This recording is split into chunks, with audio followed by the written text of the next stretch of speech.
Hello guys, mutton பிரியாணிக்கு தேவையான தக்காளி, சவாலா குணுகுணா அரிஞ்சது, பச்சை மிளகு, பட்டா, கிராம்பு, ஏலக்காய், கொஞ்சம் மல்லியில் எடுக்கலாம். மிளகு பொடி ஆவசியத்துக்கு 3 டேபிள் ஸ்பூன் எடுத்து, பின்ன வெளுத்துள்ளி, இஞ்சி பேஸ்ட்டு, தண்ணி ஊற வச்ச அரி, கொஞ்சம் நேரம் பொன்னி அரி தான் இங்கே எடுத்துருக்குது. அதனால் பார்த்து ஊற வைங்க. ஸ்டவ் பற்ற வைக்கலாம். குக்கரை வச்சு கொஞ்சம் எண்ணெய் ஊற்றலாம். நான் இங்கே கடலெண்ணெய் தான் எடுத்துருக்குது. உங்களுக்கு தேவையான எண்ணெய் எடுக்கலாம். சன்ஃப்ளவர் வேணாம்னா சன்ஃப்ளவர், கோகனட் ஆயில் எடுக்கலாம். தென் கொஞ்சம் எண்ணெய் சூடாயதுக்கப்புறம் பட்டா, கிராம்பு, ஒரு 5 பச்சை மிளகு எடுத்து அப்படியே குணுகுணா கலக்கலாம். தென் கொஞ்சம் சவாலா, ஒரு 3 சவாலா அரிஞ்சது அப்படியே எடுத்து வட்டலாம். கொஞ்சம் ஸ்பூன் எடுத்து அப்படி இப்படி ஆக்கி வட்டலாம். அப்படியே கொஞ்சம் உப்பு போடலாம். அப்போ சீக்கிரம் சவாலை வழங்கிடும். அரியை பார்க்கணும், மறந்துடாது. அப்படியே கயிறு வச்சு கொஞ்சம் பொக்கி பார்க்கலாம். அது கழிஞ்சு அந்த எண்ணெய்க்கு மேலே கொஞ்சம் நம்ம மிக்சியில் அரைச்சி வச்சா இஞ்சி பேஸ்ட்டு, வெளுத்துள்ளி பேஸ்ட்டு சேர்க்கலாம். அப்படியே கொஞ்சம் உப்பு பார்த்துட்டு போட்டுங்க. அப்படியே குணுகுணா ஆட்டி விடலாம். அப்படி கொஞ்சம் கழிஞ்சு தக்காளியை போட்டு அப்படியே வறுத்தலாம். வறட்டி வரும்போது நல்ல மனம் அடிக்கும் காய்ஸ்.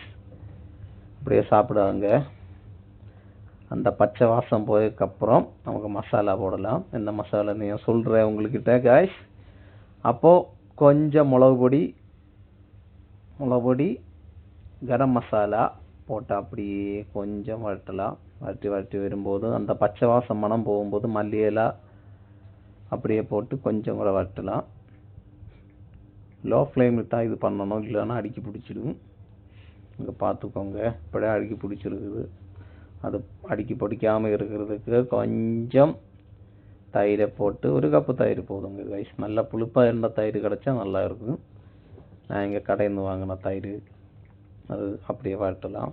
வறட்டி கை வலிக்கும் மாதிரி வறுத்தணும். லோ ஃப்ளேமு போதும் கைஸ், இல்லைன்னா கேஸ் அப்படியே தீந்துடும். பின்ன நாம் தனியாக மட்டன் தண்ணியில் வச்சு அப்படியே உப்பு போட்டு தனியாக வச்சு வேவிச்சு இருக்குது. அப்படியே அது தண்ணி இருந்து செப்பரேட்டாக மாற்றி வைக்கலாம். இல்லைன்னா அது அதிகமாக வெந்து போயிடும். கொழுப்பெல்லாம் இருந்தால் தாராளமாக போடுங்க கைஸ். அப்படியே வறட்டியாக மிக்ஸு கூட அப்படியே இந்த மட்டனை பீஸை போடலாம். ஒரு 1/2 கிலோ மட்டன் தான் இருக்குது. 3/4 கிலோ இருந்தால் அவ்வளோ டேஸ்ட்டாக இருக்கும் கைஸ்.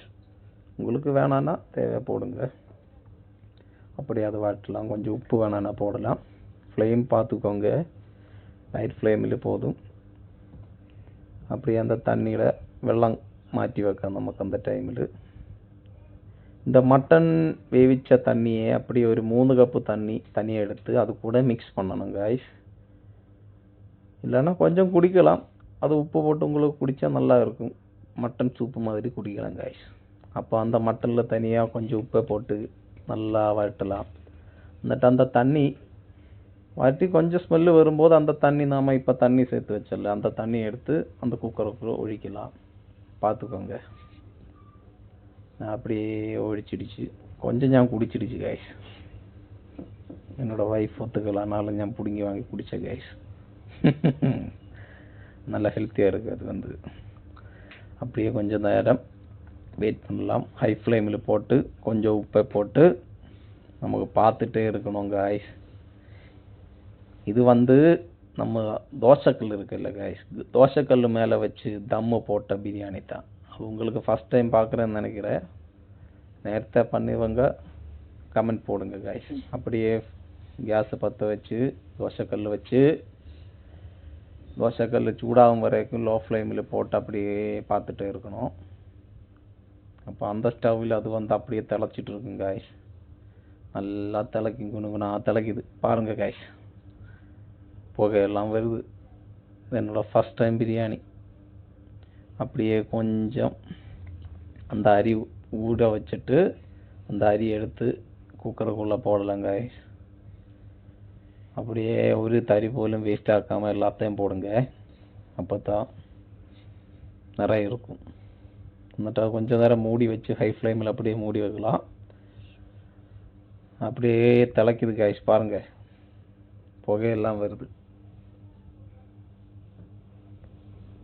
ஐயோ நீராவியா ஃபுல்லாக நல்லா திளைக்குது. இப்போ பாருங்க, உப்பு வேணான்னா கொஞ்சம் உப்பு போட்டுக்கோங்க நீங்கள் டேஸ்ட்டு பண்ணிவிட்டு. கலரே சேஞ்ச் ஆகிடுச்சு, நல்லா ஸ்மெல்லு வருது. இப்போ என்ன தோசைக்கல் அப்படியே சூடாகும். அந்த டைமில் நல்லா சூடாகணும் கைஸ், ஆனால் தம்மு போடுறது அதுக்கு மேலே தான். அப்படியே மூடி வச்சு விசில போடணும், விசில மறந்துடாது. மூடி வச்சு நான் விசில் போட்டுருக்கேன்.